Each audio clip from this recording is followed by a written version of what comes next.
성도님들 반갑습니다. 7월 13일 말씀을 전하도록 하겠습니다. 본문 말씀은 로마서 12장 1절에서 2절 말씀입니다. 로마서 12장 1절에서 2절 두 구절 말씀.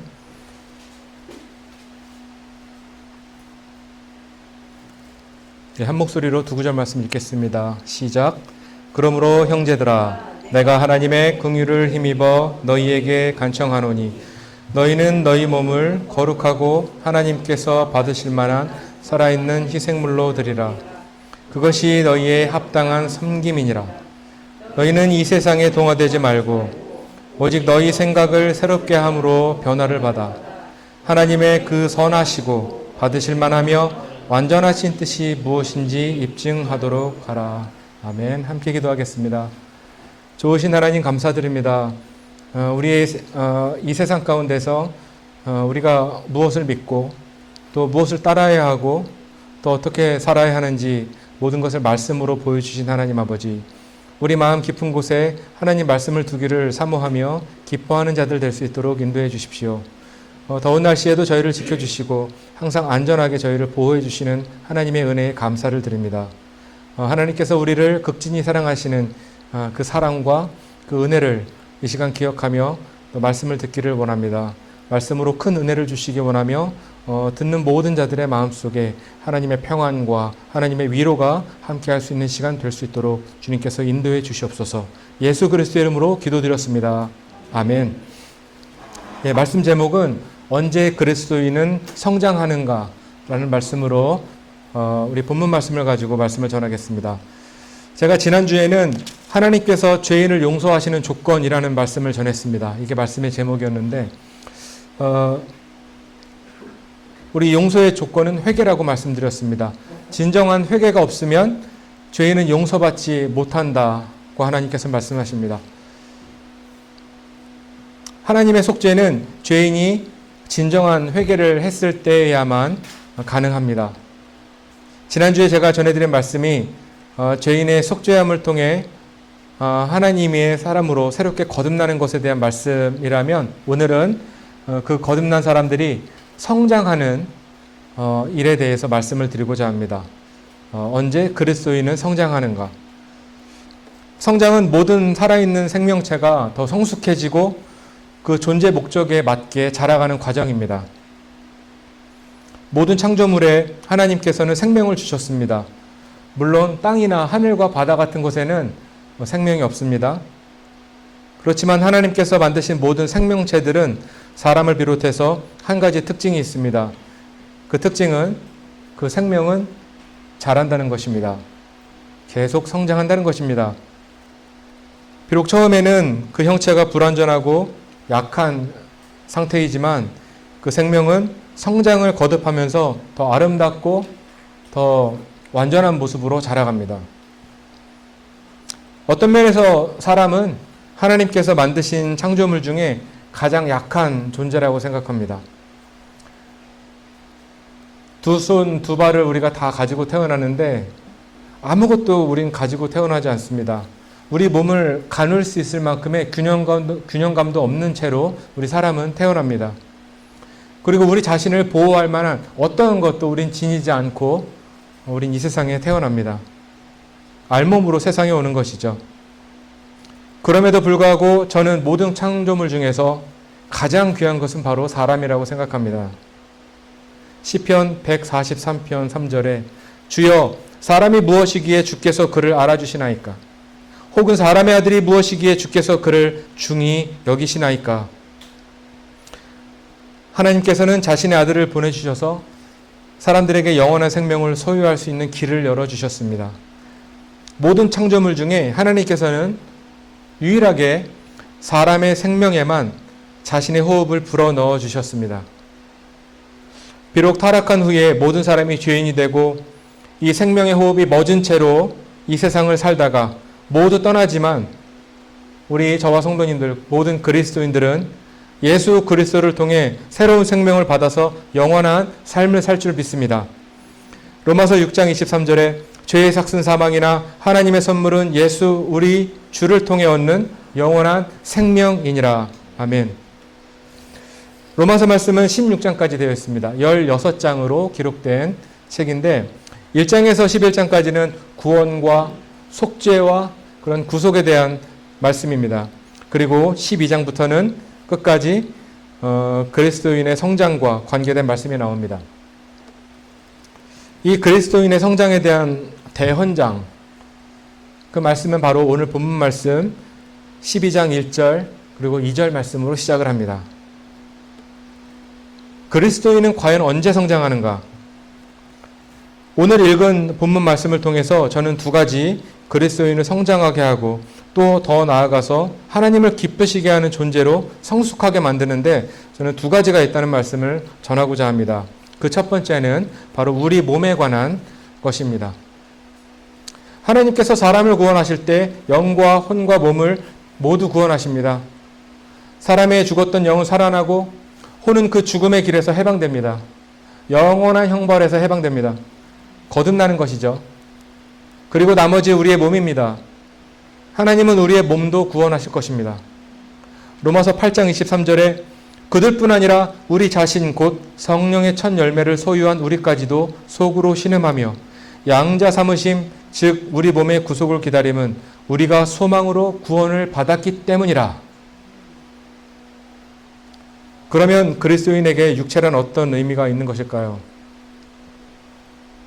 사도 바울은 여러 말씀을 통해 우리 육신에 대해서 경고합니다. 또 사도 바울은 먼저 자신의 육체에 대해서 이렇게 고백했습니다. 로마서 7장 18절에는 내 안에 곧 내 육신 안에 선한 것이 거하지 아니하는 줄을 내가 아노니 원함은 내게 있으나 선한 그것을 어떻게 행하는지는 내가 찾지 못하노라. 우리 육신에 관련돼서는 우리가 어떤 의지가 있을지라도 선을 행하는 데 있어서 그렇게 쉬운 일이 아니라는 것입니다. 로마서 8장 6절에는 이어서 육신적으로 생각하는 것은 사망이요 영적으로 생각하는 것은 생명과 평안이니라.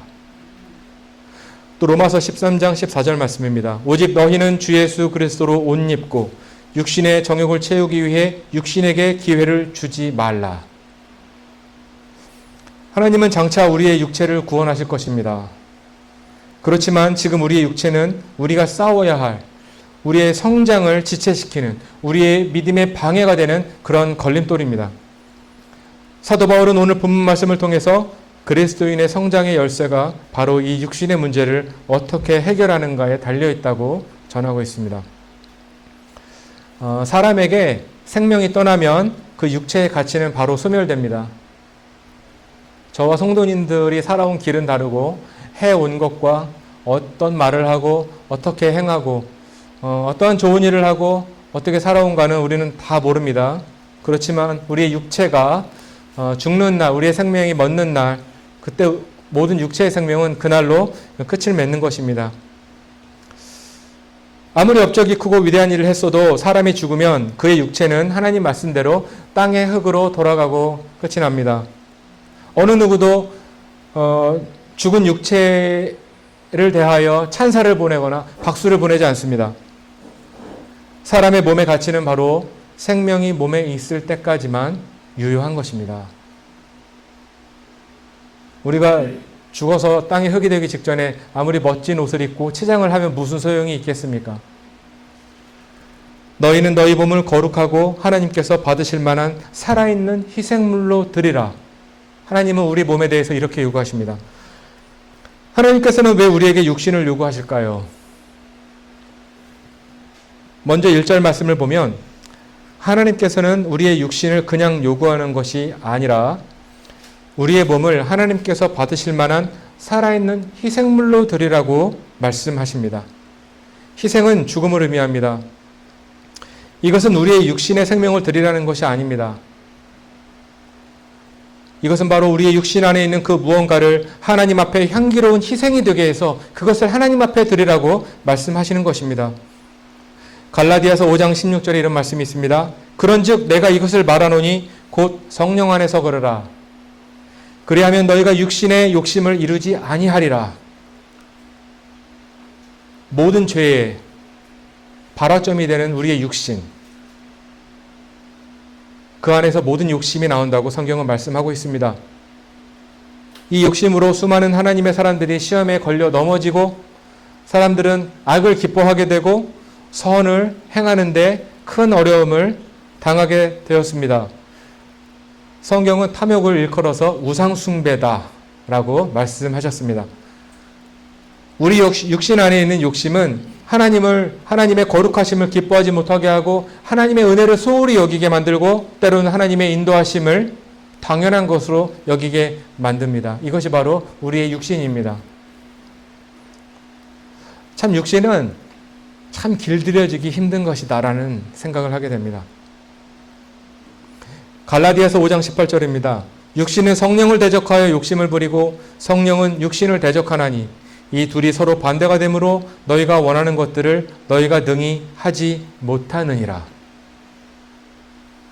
우리가 거듭났고 내가 하나님의 일을 하고 싶고 주님의 영광이 되고 싶어도 그 모든 것에 걸림이 되고 하나님의 성령 앞에 이것이 대적이 되게 하는 것이 하나 있는데 그것이 바로 저와 성도님들이 가지고 있는 이 육신이라는 것입니다. 육신은 성령을 대적하여 욕심을 부리고 그리스도인이 어떻게 성령을 대적할 수가 있겠습니까? 그런데 성도가 욕심에 이끌려 살게 되면 그것은 성령을 대적하는 삶을 살 수 있게 되는 것입니다. 성령님은 성도들을 빛으로 이끄시고 말씀과 빛으로 이끄시고 우리를 항상 은혜 가운데로 이끌어 주시는 분이십니다. 욕심이 무서운 것은 우리에게 욕심의 마음이 커지게 해서 악한 마음이 자리 잡게 한 다음에 바로 큰 죄악에 빠지게 만드는 것이 아니라 하나님께서 주시는 은혜와 그 긍휼을 소홀히 여기게 만들고 하나님의 은혜에 만족하게 우리를 만들지 못하면서 우리를 상대적으로 부족하도록 내가 가진 것이 적게 느껴지도록 나는 결핍된 자다라고 느끼게 만들면서 바로 하나님의 은혜에 접근하지 못하게 하는 것입니다. 이것은 바로 우리의 육신 안에 있는 욕심이 만들어낸 결과물들입니다. 성도들로 하여금 만족하지 못하게 하고 결핍만을 느끼게 해서 주님께 감사하지 못하게 하는 그 존재는 바로 누구일까요?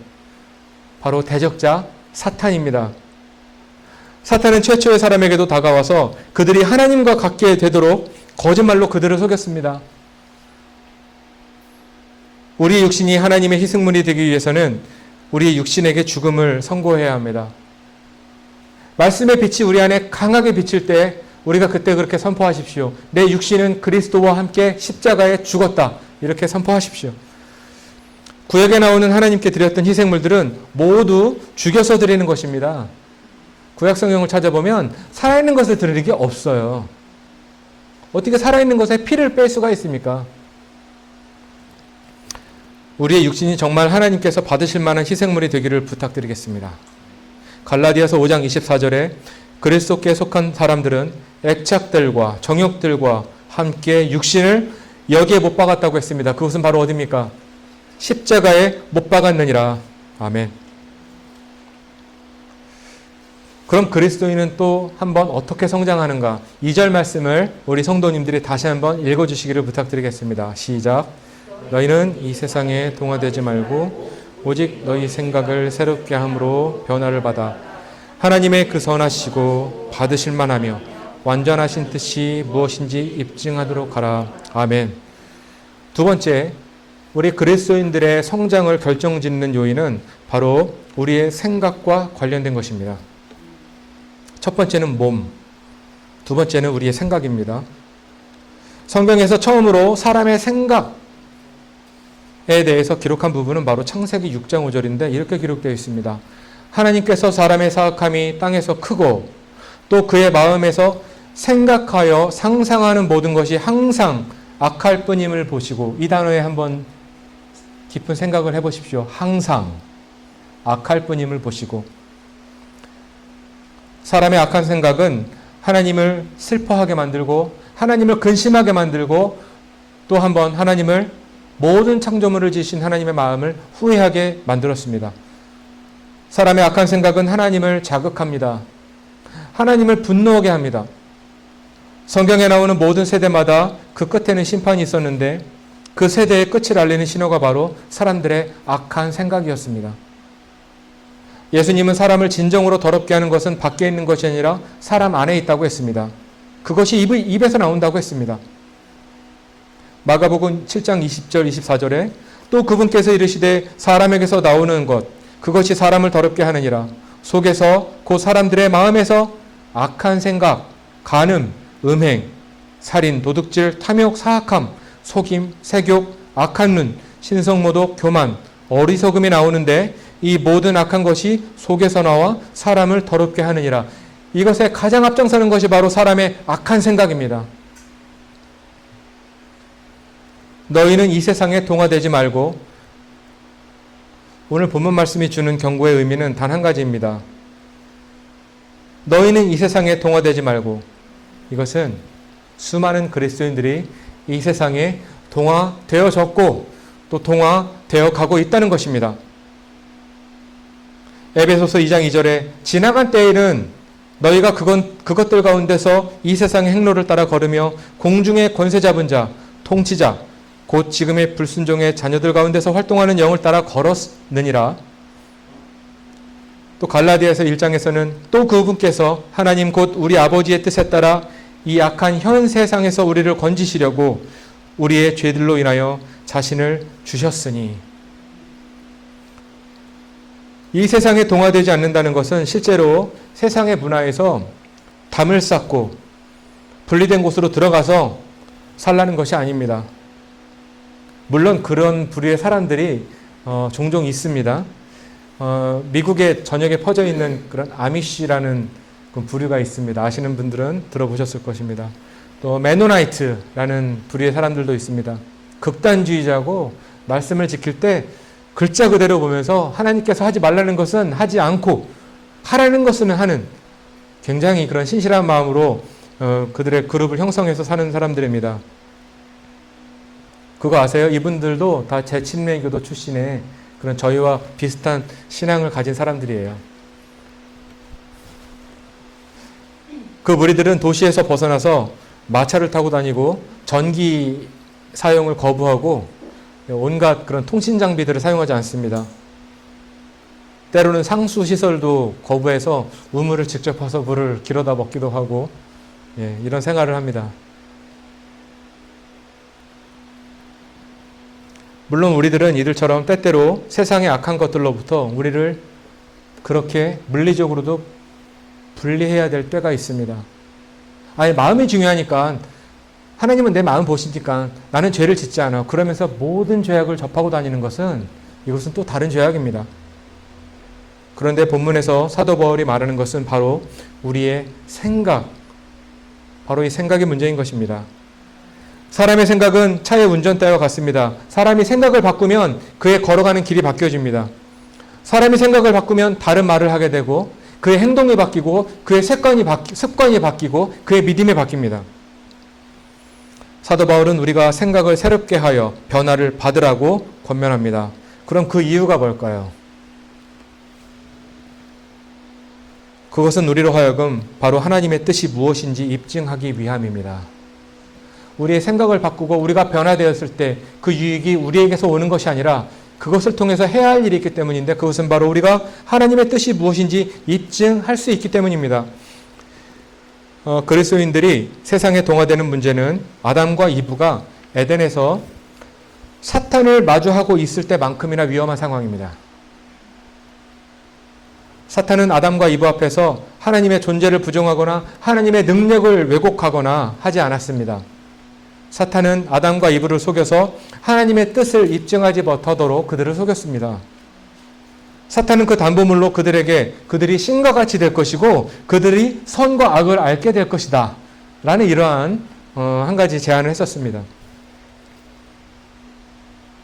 최초의 두 사람이 소홀히 여긴 것은 하나님께서 직접 그들에게 명령하신 명령도 있지만 하나님의 선하시고 받으실 만하고 완전하신 뜻을 그들은 소홀히 여겼습니다.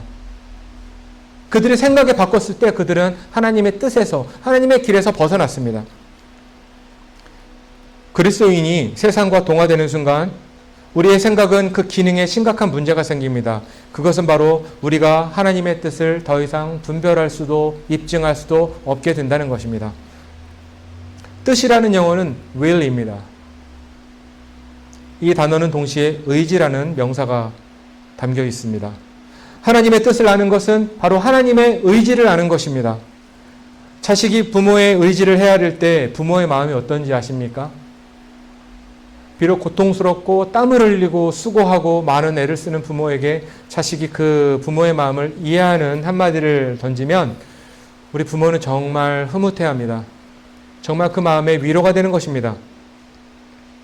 입가에 미소가 번지겠죠. 제가 하나님의 뜻과 관련해서 가장 좋아하는 말씀이 한 가지가 있습니다. 시편 40절 8절의 말씀인데 이렇게 기록되어 있습니다. 오 하나님이여 내가 주의 뜻 행하기를 기뻐하오니 참으로 주의 법이 내 마음속에 있나이다. 다시 한번 들어보십시오. 오 나의 하나님이여 내가 주의 뜻 행하기를 기뻐하노니 참으로 주의 법이 내 마음속에 있나이다. 이보다 더 확실히 주의 말씀을 분별하고 주님의 뜻을 입증하는 방법이 있을까요? 주의 법이 내 마음속에 있다는 확신 속에서 다윗은 내가 주의 뜻을 행하기를 기뻐한다고 고백했습니다. 성도 여러분, 그리스도인이 성장하는 데 필요한 것은 단 한 가지입니다. 그것은 바로 하나님의 말씀입니다. 어떤 사람은 찬양하면 마음이 뜨거워집니다. 저도 역시 그렇습니다. 어떤 사람은 선한 섬김, 형제를 돌보고 형제들을 위로할 때 내 마음이 정말 주님의 뜻에 가까워지는 것 같습니다. 어떤 사람은 뜨겁게 기도하십시오. 쉬지 말고 기도하십시오. 또 어떤 사람은 성령 충만. 모든 것이 우리를 성숙하게 하고 우리를 정말 주님의 자녀답게 만들어주는 건 맞습니다. 근데 이게 틀린 것도 아닌데 맞는 것도 아닙니다. 제가 말씀드린 것들은 모두 열매들입니다. 하나님의 자녀가 주의 말씀 가운데 거할 때 언제나 밝히 드러나는 이 열매들일 뿐이지 이곳으로 우리가 자라나는 것이 아닙니다. 그런데 그리스도인이 성장하는데 직접적인 양분을 주고 우리를 자라게 하는 직접적인 요인은 바로 하나님의 말씀뿐입니다. 이 말씀은 새로 거듭난 자들에게는 젖어줄 것이고 전쟁에 나가는 군인에게는 날카로운 칼이 될 것입니다. 이것은 마귀를 떨게 할 것이고 모든 악한 마귀들이 우리의 모든 삶에서 떠나게 하는, 그들을 이기게 하는 능력의 말씀이 되는 것입니다. 하나님의 뜻은 선하시고 광대하고 놀랍고 때로는 하나님의 뜻은 두려운 것입니다. 우리의 생각이 세상과 또 세상이 주는 유익과 편안함에 익숙해져 갈수록 하나님의 선하시고 받으실 만하고 그 완전하신 뜻을 입증하기는 매우 힘들어집니다. 저와 성도님들이 주님이 오실 때까지 날마다 성숙하게 자라나기를 원합니다. 여기에는 우리의 학식과 우리의 신앙 배경과 내가 모든 세상에서 습득한 기술들과 내 융통성과 통찰력을 뒤로 하고 오로지 하나님의 말씀을 통해서 우리가 그 가운데 자라나기를 부탁드리겠습니다. 이 세상과 동화되지 말라. 사탄은 예수 그리스도께서 왕으로 오셨을 때 예수님의 구속사역을 막기 위해 제시했던 것이 있습니다. 배고프고 기도하느라 굶주리신 예수 그리스도 앞에 나타나서 바로 세상을 제시했습니다. 이 세상을 주면서 너의 권세를 포기하면 내가 이 세상을 줄 것이다 라고 예수 그리스도를 유혹했습니다. 세상의 즐거움, 세상의 유익, 세상이 주는 쾌락, 이것은 언제나 매력적이고 즐거운 일입니다. 그런데 사도 요한은 이렇게 고백했습니다. 요한 1서 1장 9절 20절에서 또 우리는 하나님께 속하고 온 세상은 사악함 가운데 있음을 우리가 아느니라. 또 하나님의 아들이 오셔서 우리에게 깨달음을 주사 우리가 신실하신 분을 알게 하셨음을 우리가 알며 우리가 진실하신 분 곧 그분의 아들 예수 그리스도 안에 있음을 아노니 이분은 참 하나님이시요 영원한 생명이시라. 아멘. 성도 여러분, 우리는 세상에 동화되지 말아야 하고 세상에 동화될 필요도 없습니다. 그 이유는 우리가 하나님께 속해 있기 때문입니다. 또 우리는 세상에 있지만 우리는 안전합니다. 그 이유는 우리가 하나님의 아들 예수 그리스도 안에 있다고 말씀이 기록하고 있기 때문입니다. 날씨가 계속 더워지고 우리의 삶에 불평이 참 많아질 수도 있는 시기입니다. 그리고 우리가 계획했던 일들과 우리가 준비하고 또 기도하는 일들이 우리가 원하는 시기에 때로는 이루어지지 않고 지체되는 것들을 우리는 또 많이 보게 됩니다. 거기다가 우리 육신의 어려움도 당할 수가 있는데 무엇보다 이럴 때 믿음의 확신 속에 살면서 무엇보다 우리가 세상에 있지만 이 세상에 내가 동화되는가, 동화되어 있지 않는가, 또 동화되어 가고 있지는 않는가 하는 마음으로 확인하시면서 말씀의 빛 가운데 항상 사시기를 부탁드리겠습니다. 그리고 아까 다윗의 고백처럼 참으로 주의 법이 내 마음속에 있나이다. 시편 40편 8절 말씀을 한번 기억해 보시면서 말씀의 빛이 언제나 우리 마음을 비추고 우리를 환하게 우리 진리 가운데로 인도하고 있다면 우리가 세상에 오히려 동화되는 것은 그렇게 쉽지 않은 일이라고 저는 믿고 있습니다. 그런 믿음으로 한 주간 힘있게 살아가시기를 부탁드리겠습니다. 말씀을 마치겠습니다. 기도드리겠습니다.